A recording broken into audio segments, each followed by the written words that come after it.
This video will provide students an introduction to American literature. At this point in time, students should think about how much they currently know about American literature. By the end of the video, the goal is for students to be able to identify the features in American literature. First, we're going to focus on the basics. What is literature? Why do people read literature? Why is it necessary for you to study literature? How can we define American literature? What are the basic qualities of American writers? And how can we study literature? The definition of the 14th century defined literature as meaning polite learning through reading. A man of literature or a man of letters was equivalent to a man of wide reading literacy. The definition of the 18th century defined literature as practice and profession of writing. During the 19th century, literature was defined as the high skills of writing in the special context of high imagination.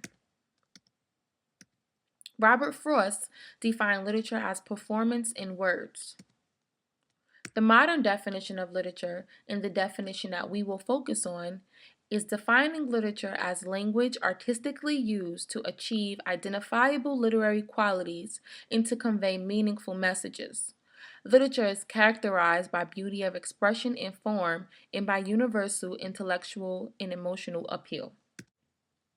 Why is it necessary for you to study literature? For one, it improves your language proficiency. It also enriches your knowledge about the English culture.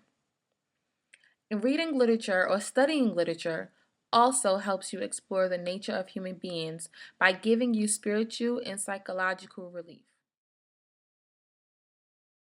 Literature is appealing because of the relationship to the human experience. We tend to read for pleasure, to acquire knowledge, to confront experiences, for artistic appreciation, and for relaxation. How can we study literature? And more specifically, how will we study American literature? One way we will approach the text during the next 10 weeks is the analytical approach. Within this approach, students should become familiar with the elements of a literary work.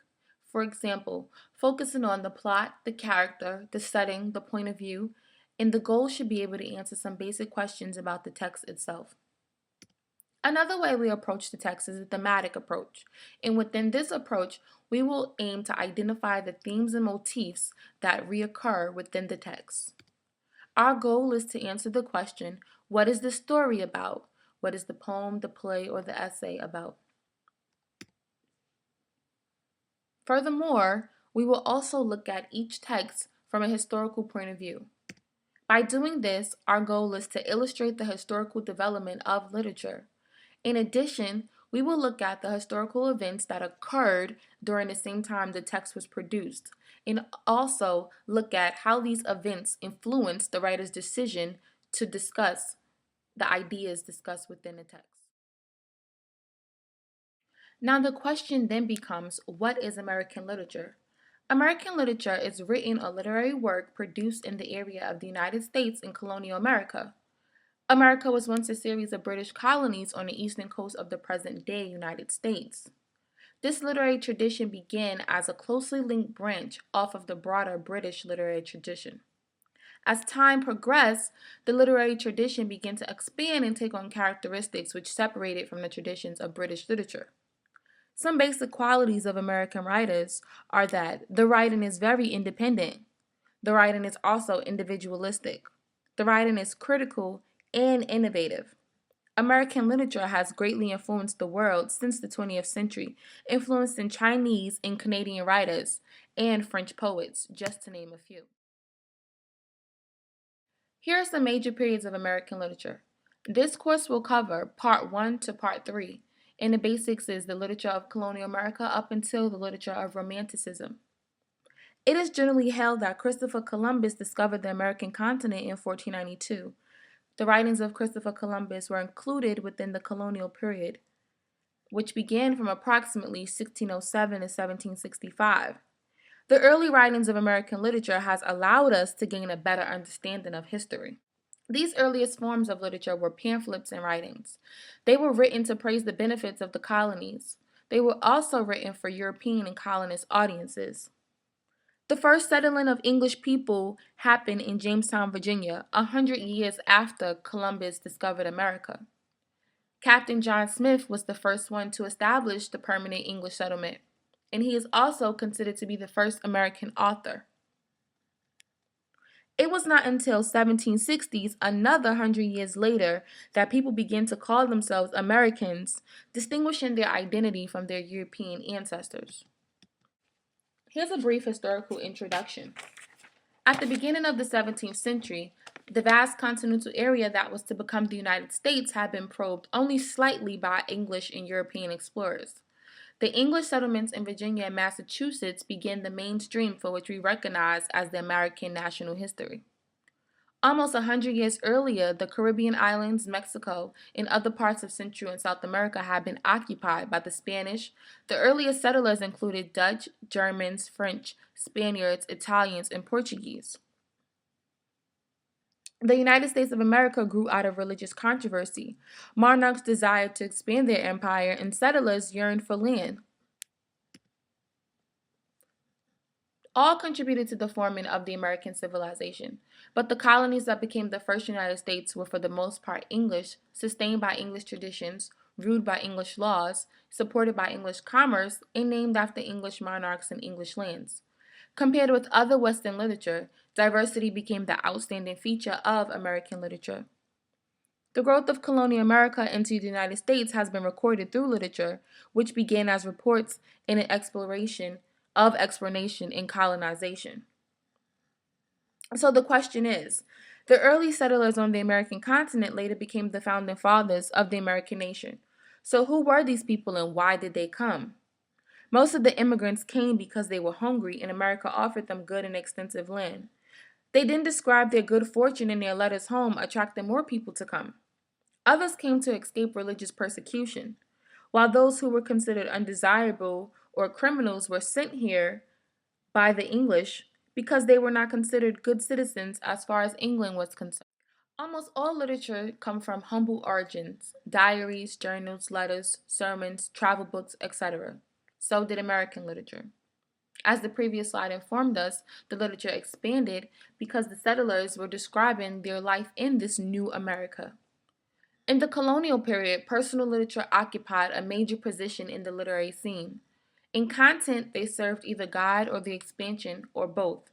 In form, they were mainly imitations of the English tradition.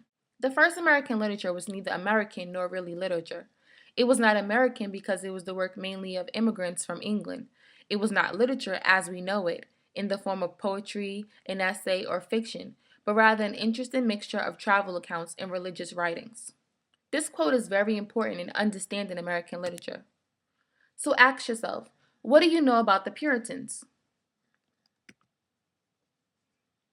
The Puritans existed within the colonial period of American literature, the 1620s to 1783. The forms of writing included histories, diaries, chronicles, poetries, and sermons. They explained biblical quotations, interpretations, and they applied what they wrote about to the life of the Puritans. It has been argued without the Puritans there would be no American literature. Most of the early settlers were Puritans, a group of serious religious people who advocated strict religious and moral principles.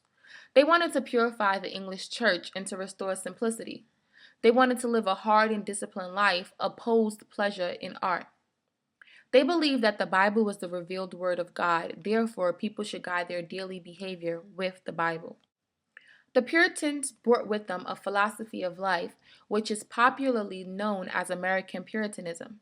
A dominant factor in American life, Puritanism was one of the most enduring and shaping influences in American thought and American literature. American Puritanism is a two-folded cultural heritage, one being religious and the other practical. Puritans were therefore called practical idealists or doctrinaire opportunists. They influenced American values by urging others to succeed and exceed. They also believed that hard work was necessary for happiness. They also imposed that conviction that Americans are the chosen people. The Puritans' metaphorical mode of perception brought American literary symbolism into beginning. To the pious Puritans, the physical world was spiritual, nothing but a symbol of God. The world, therefore, was one of multiple meanings. This idea was distinguishable in the works of Emerson, Hawthorne, Melville, and Poe. This developed itself into symbolism. The Puritan style of writing is characterized by simplicity. The style of their writing was fresh, simple, and direct, the rhetoric plain and honest. Their words were simple and spare, and not fancy. Their style was tight in logic and structure, precise and compact within expression. They avoided rhetorical decoration and the adoption of homely imagery. Their form, they were good at writing history, and biography was once a popular form of literature for the Puritans. American-led the Revolution focused on two major things: politics and patriotism. The political writers of the time period was Benjamin Franklin. He wrote Poor Richard's Almanac and the autobiography of Benjamin Franklin. Also Thomas Paine, who wrote Common Sense and the Rights of Man. After post-independence, many American writers produced works which presented a significant historical discussion of governments and politics. The most significant writers of the time included politicians such as Alexander Hamilton, James Madison, Thomas Jefferson, and Patrick Henry. The early literature of the newly formed nation struggled to find a voice that was uniquely American. So the post-independence writers, they struggled for the American voice. Their texts mimicked the styles and forms of European writing, but were set in the newly formed nation. Many critics view these texts as inferior. As the United States geared up for war against Great Britain, an increasing desire to produce uniquely American literature emerged. Several key figures emerged with the War of 1812. Washington Irving, he is credited as the first writer to develop a style uniquely American. Edgar Allan Poe wrote short stories which pushed the boundaries of fiction. He also developed the genres mystery and fantasy. Remember, when engaging with the text during the next few weeks, it is important to keep an open mind and try your best to connect with the text, whether through history or with your own personal life.